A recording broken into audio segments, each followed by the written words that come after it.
Houzik Sathariba Parliament Mifamda Ngarang Finance Minister Nirmala Sitharamanna Puthokiba Kumjali Singani Kuntaru Kuntaret ki budget asi India Meeyam-Gi Yaifanaba budget ni haina Bharatiya Janata Party Manipur Pradesh ki Vice President Nongthombam Nimvushna Phongdokre. Ngasi ni Taipa Chutekta Laiba Thambal Sangle na Pangthokiba Paugi Mifamda BJP Manipur Pradesh ki Vice President Laishram Binavanta amadi BJP Manipur Pradesh ki Kishan Morcha gi President TH Rajesu Sharugyaki. And Nimvushna Makha Taraduna Opposition Party na ngasi Phaobada ruling party na tauba thabak da yetuna lakli chama afaba thabak taurabasu adum yelakani ngarang finance minister na parliament ta puthokiba budget adu lamdam asida leiriba leitalaira singi yamna khudong chaba piga da budget amani budget asida agricultural industries and textiles banking income tax education sports amadi tourism gi lamda hena khudong chaba piba leibak asigi hena chawkhatna ba puthokpa budget ni Paumi Singna Hangua Hangi Paukum Piraduna and Nimvushna Phongdokibada Kumjali Singani Kulhumdogi me Ahumdagi Tokliba Irang Asina Maram Moiraga Lanjana Rakiba Singh Gidamak Budget Asida Yaudrabasu Marilinaba Union Minister Singna Special Package Pirak Lagani Haina Phongdoke.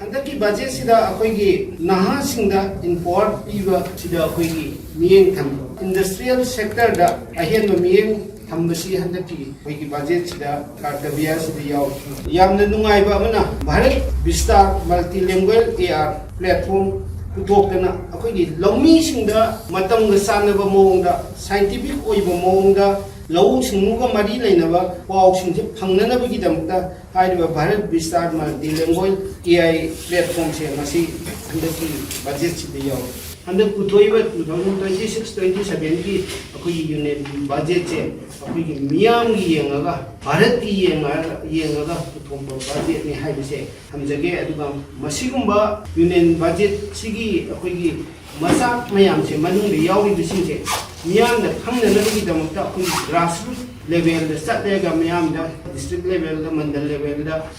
good level, Phaobagi, Meeyam the Yanta, Loina, electronics media, social media, Kutanga, Meeyam the Yanta, Gidamta, Abhiyansi, February, Tarik, Amadaki, February, Sarapava, budget, Prasara, Abhiyansi, Pantok, Seveni.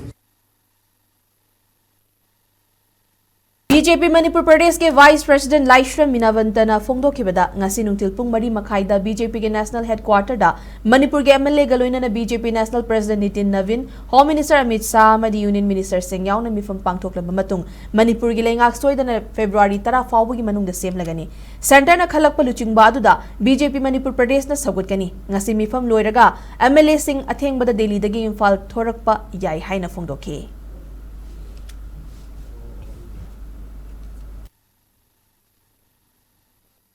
We will support decisions of the central leaders after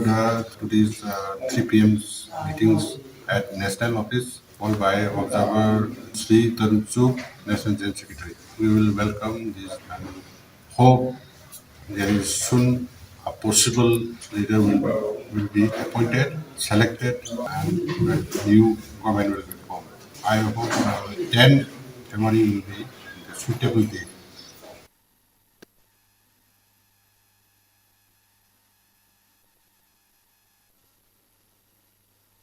Gahaki Mamang Pung Mari Mininifu Manga Chatpada, New Delhi the Laiba, BJP National Headquarter da, Ladiba Manipur ki BJP MLA Singa, Central Leader Singa, Warisana Bahokre.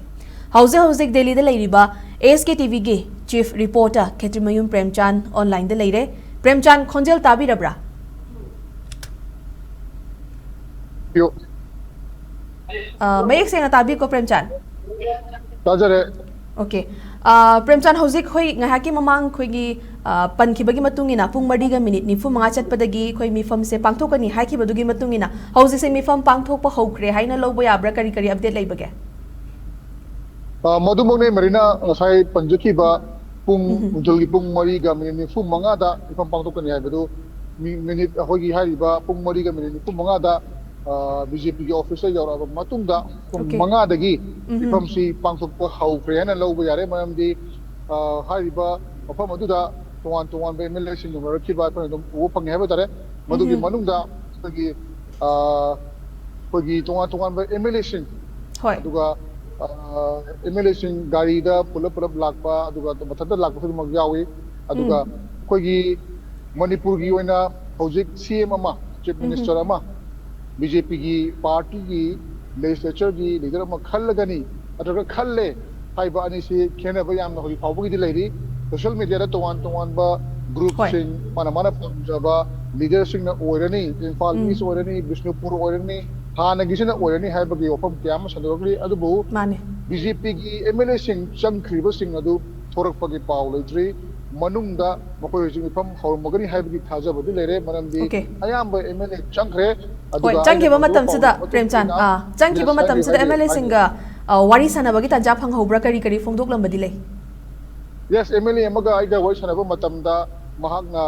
phongdok pirambasi hariba meeting asida phongdorokadaba lepakadaba wafam adu maduna yufam orakanda Leingak semgi wafam si lakadabani masigi mamangda ekoi media da kari wafam amta haijaroi horen loreba matungda loinamak miyamna khangani hai wafam si thamlai haiba tare merina Okay. Aduga Premchan khoi gi kuki MLA singi khoi gi moi gi oiba atopa sing dagi atopa maikai mayam dagi makhoi da lakpa pressure haiba tare maru oina khoi gi separate administration pidriba phauba Leingak semba yaroi Leingak anoba Leingak ama lakpa yaroi kain haiba pressure leibase sigi matang sidana karamba hojiki oina kari wafam lei tang thambiu maru oina mingoina panjarabada khoi haiban sigi MLA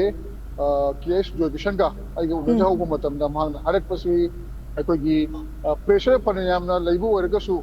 Leingak Sembi, Matang to be CSO Wagera, like Bible Wagera, pressure to Wadamadu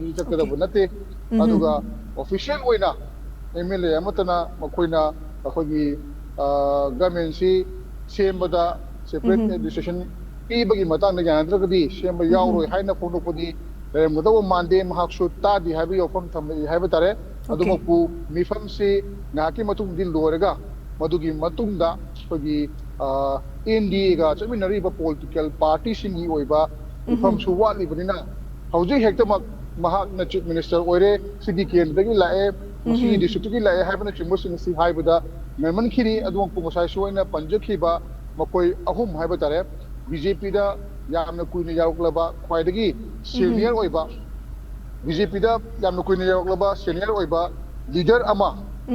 natrogana Bishnupur dagi district MLA ama natrogana hanagi chief minister Nongthomom Biren makoi ahum sigi manungda option ahum thamni khallaba yai haibagi thajabasi BJP ka chamin na tuwan ba organization amadi swaida lariba akoi machin chatpami oisingna Pongdorok padi khangmangami aduga paidagi maruoina mifam asi meeting asi MLA singna chatlaga makoi gi apamba haibagi mahutta pagi center leader singna mahagna oi hello haibadu maduda chakadabagi mamisi hena chawna tai haina su pagi masak pamin podomindaba MLA amana pongdoko wafam du musa pongdok sigibi lekhre madugi update tuni aduga makha tabadi meeting si lor kanda soidana maki khangmangam lagani hena thamjigi merina Hoi, meeting se loidriba Phaobagi haidi Manipur miyam praja mayam se aduki mati ikhau langba haiba tare kana anu ogadori bano ekhoi gi leader si haibadugi ikhau langba siga loina na ekhoi marakta amuk meeting loirakpagi tanja du loraga Premchan ga wari sanabagi tanja du lojage ya marik chumna thambirakpagi damakta thaga chari Premchan Thank you